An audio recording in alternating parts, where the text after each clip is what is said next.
हमारे channel deci flavours की कहानी में आपको खाद्य से भरपूर अनूठा सफ़र मिलेगा। हमारे साथ जुड़कर आप एक नए स्वाद के सफ़र में खो जाएंगे। सब्सक्राइब करें और साथ में चलिए, क्योंकि खाना एक कहानी बनाता है।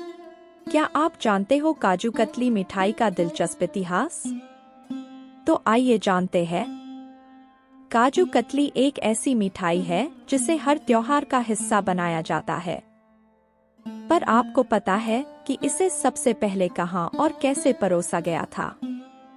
अगर नहीं तो आइए जानते हैं इसके दिलचस्प इतिहास के बारे में।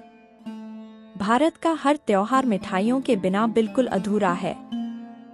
हम इनके बिना किसी भी त्योहार की कल्पना ही नहीं कर सकते, पर काजू कतली हर किसी की फेवरेट होती है। इसलिए जब भी कुछ मीठा खाने की बात होती है तो काजू कतली का ही ख्याल मन में आता है। हालांकि काजू कतली एक ऐसी मिठाई है जो हमें हर दुकान पर आसानी से मिल जाएगी, लेकिन त्योहार के वक्त घर पर ही कतली बनाई जाती है। हालांकि कई लोगों को लगता है कि काजू कतली सिर्फ भारत में ही बनाई जाती है, जबकि यह अन्य देशों में भी यह उतना ही मशहूर है। जी हाँ, भारत का इस मिठाई का इतिहास काफी पुराना है। तब इसे बनाने का तरीका बिल्कुल अलग था, जबकि अब तरीका बिल्कुल बदल गया है। तो देर किस बात की, आइए जानते हैं।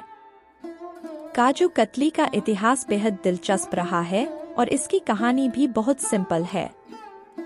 कहा जाता है कि काजू कतली का आविष्कार मुगल काल में हुआ था, जिसे सबसे पहले जहांगीर के शासनकाल में बनाया गया था। कहा जाता है कि जहांगीर ने काजू कतली को सिख गुरु को सम्मान देने के लिए शाही रसोई में काजू की बर्फी गाढ़े दूध या रबड़ी, कुचले हुए काजू और बादाम से बनाई जाती थी। पहले इस मिठाई को काजू बर्फी के नाम से भी जाना जाता था, लेकिन वक्त के साथ काजू कतली कहा जाने लगा। कहा जाता है कि जहांगीर ने सिख गुरुओं और राजाओं को बंदी बना लिया था और लंबे समय तक ग्वालियर के किले में बंदी बनाकर रखा था। बंदियों की पीड़ा स्पष्ट थी और उनके रहने की स्थिति दयनीय भी थी।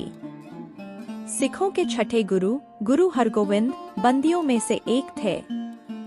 अपने निर्देशों के साथ राजा ने किले के अंदर कैदियों को आत्मनिर्भर बनाने में सहायता की और सभी कैदियों और गार्डों के जीवन की गुणवत्ता में सुधार किया।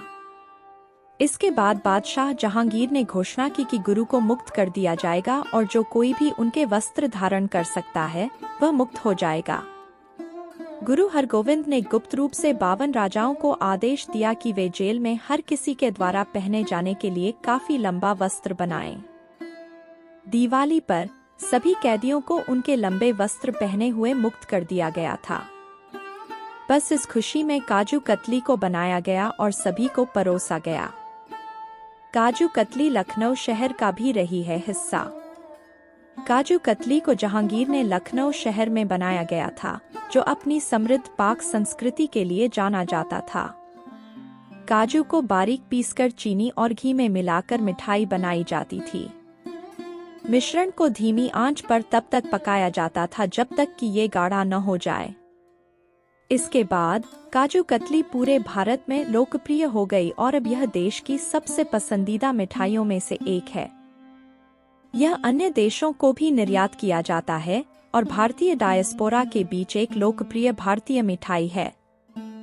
आपको यह जानकारी कैसी लगी, हमें जरूर बताएं।